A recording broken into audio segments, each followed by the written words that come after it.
সূরা আলে ইমরানের ভেতরে আল্লাহ জানিয়েছেন, মানুষের পাপের বোঝা যখন পরিপূর্ণ হয়ে যায়, ওই মানুষকে আল্লাহ অপমানজনক শাস্তি দেয়।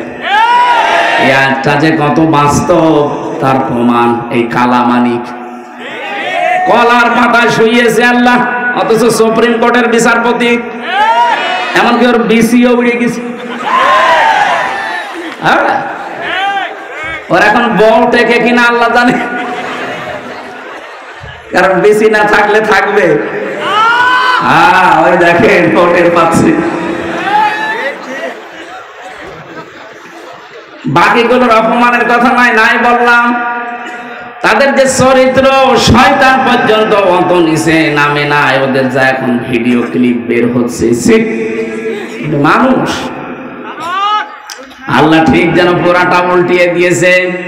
আলেমদের প্রতি যেইভাবে অত্যাচার করেছিল, আল্লাহ ঠিক তাকে তার চাইতেও বেশি দেখিয়েছে।